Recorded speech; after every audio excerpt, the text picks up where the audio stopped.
বেলুচিস্তানের সাম্প্রতিক গণ আন্দোলনে একটি স্লোগান বিশেষভাবে সবার মনোযোগ আকর্ষণ করেছে। সেটি হলো, বাংলাদেশের পথ ধরো, বেলুচিস্তান স্বাধীন করো। পাকিস্তানের দক্ষিণ পশ্চিমাঞ্চলের এই বিশাল প্রদেশটি আজ অগ্নিগর্ভ রূপ ধারণ করেছে।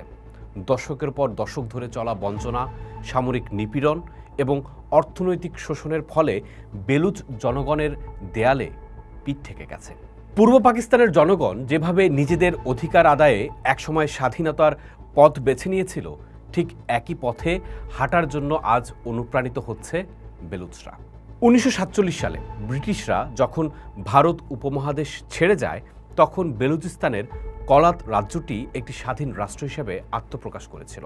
কলাতের তৎকালীন শাসক ব্রিটিশদের সাথে চুক্তি অনুযায়ী স্বাধীন থাকার সিদ্ধান্ত নিয়েছিলেন, তবে সেই স্বাধীনতা দীর্ঘস্থায়ী হতে পারেনি।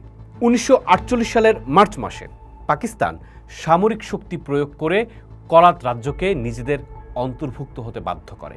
সেই সময় থেকেই বেলুচদের মনে ক্ষোভের বীজ রোপিত হয়। পাকিস্তানের এই বল প্রয়োগের প্রতিবাদে 1948 সালেই প্রথম বেলুচ বিদ্রোহের সূত্রপাত ঘটে। এরপর 1958, 1962 এবং 1973 সালেও বড় ধরনের সশস্ত্র বিদ্রোহ সংঘটিত হয়। একবিংশ শতাব্দীর শুরুতে 2003 সালের দিকে শুরু হওয়া সর্বশেষ বিদ্রোহটি আজও চলমান রয়েছে। বেলুচদের স্বাধীন হতে চাওয়ার পেছনে সবচেয়ে বড় কারণ হল চরম অর্থনৈতিক শোষণ এবং রাজনৈতিক বঞ্চনা। বেলুচিস্তান আয়তনের দিক থেকে পাকিস্তানের সবচেয়ে বড় প্রদেশ হলেও জনসংখ্যার দিক থেকে সবচেয়ে ছোট। প্রদেশটি প্রাকৃতিক গ্যাস, কয়লা, সোনা, তামা এবং অন্যান্য খনিজ সম্পদে ভরপুর। 1952 সালে বেলুচদের সুই এলাকায় বিশাল গ্যাসের খনি আবিষ্কৃত হয়। সেই গ্যাস পাইপলাইনের মাধ্যমে দ্রুত পাঞ্জাব এবং অন্যান্য প্রদেশে নিয়ে যাওয়া হয়। অথচ খোদ বেলুচিস্তানের অধিকাংশ মানুষ আজও সেই গ্যাসের সুবিধা থেকে বঞ্চিত। একইভাবে রেকো ডিক নামের সুবিশাল সোনা ও তামার খনি থেকেও বেলুচরা কোনো লাভ পায়নি। চীনের সহায়তায় নির্মিত গদর বন্দর প্রকল্পেও বেলুচদের কোনো অধিকার বা অংশীদারিত্ব নেই। তাদের নিজ ভূমির সম্পদ লুণ্ঠন করে পাকিস্তানের অন্যান্য অঞ্চলকে সমৃদ্ধ করা হচ্ছে। বেলুচদের প্রতি পাকিস্তান রাষ্ট্রের আচরণ ইতিহাসের এক অন্ধকার অধ্যায়। এই আচরণের সাথে তৎকালীন পূর্ব পাকিস্তানের প্রতি পশ্চিম পাকিস্তানের শোষণের এক অদ্ভুত মিল রয়েছে।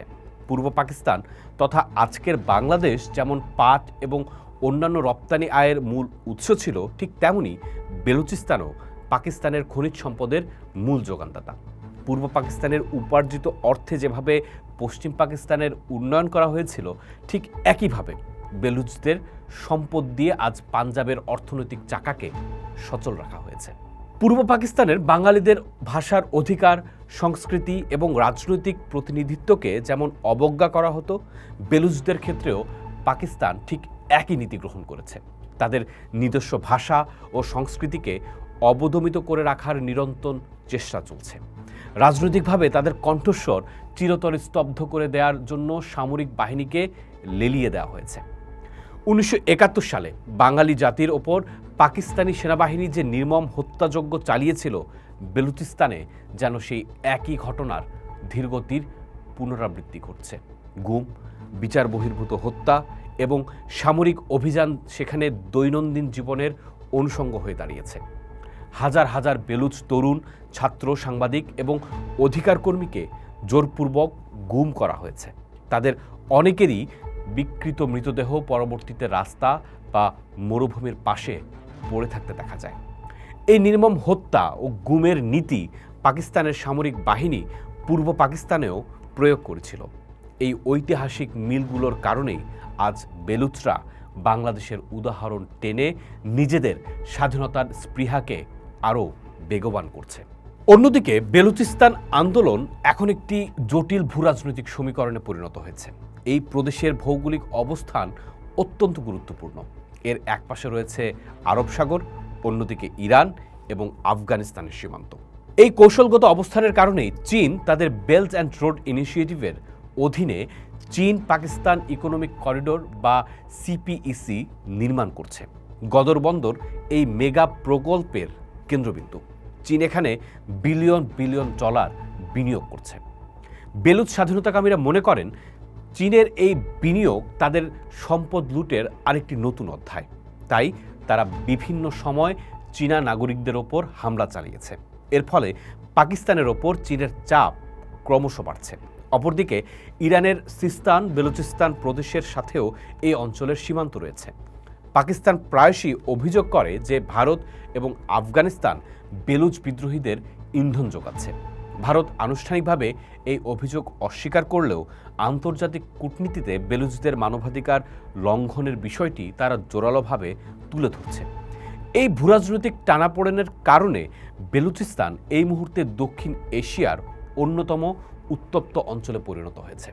বেলুচিস্তানের চলমান অস্থিরতা এবং স্বাধীনতার জোরালো দাবি পাকিস্তানের ভবিষ্যতের জন্য এক বিশাল প্রশ্নবোধক চিহ্ন তৈরি করেছে। পাকিস্তান বর্তমানে ইতিহাসের অন্যতম ভয়াবহ অর্থনৈতিক ও রাজনৈতিক সংকটের মধ্যে দিয়ে যাচ্ছে। একদিকে তাদের ঋণের পাহাড়, অন্যদিকে অভ্যন্তরীণ রাজনীতিতে চরম বিশৃঙ্খলা। এর মধ্যে বেলুচিস্তানের মতো একটি সম্পদশালী এবং কৌশলগতভাবে গুরুত্বপূর্ণ প্রদেশ যদি হাতছাড়া হয়ে যায়, তবে পাকিস্তান রাষ্ট্র হিসেবে তার অস্তিত্ব টিকিয়ে রাখতে চরম সংকটে পড়বে। সামরিক শক্তি দিয়ে যুগের পর যুগ কোনো জাতিকে দাবিয়ে রাখা যায় না।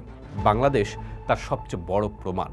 পাকিস্তান যদি তাদের পূর্বতন ভুলগুলো থেকে শিক্ষা না নেয় এবং বেলুচদের প্রতি শোষণ ও সামরিক নিপীড়ন অব্যাহত রাখে, তবে অদূর ভবিষ্যতে তাদের আরেকটি বড় ধরনের ভৌগোলিক ও রাজনৈতিক ভাঙনের সম্মুখীন হতে হবে। বেলুচিস্তানের স্বাধীনতা আন্দোলন শুধু পাকিস্তানের মানচিত্রকেই বদলে দেবে না, পুরো দক্ষিণ এশিয়া এবং মধ্যপ্রাচ্যের ভূরাজনীতিতে এক নতুন এবং সুদূরপ্রসারী পরিবর্তনের সূচনা করবে। সেই সূচনা হবে কিনা সেটাই এখন দেখার বিষয়। পোস্ট দেখুন, ভাবুন, করুন। থাকুন পোস্টের সাথেই।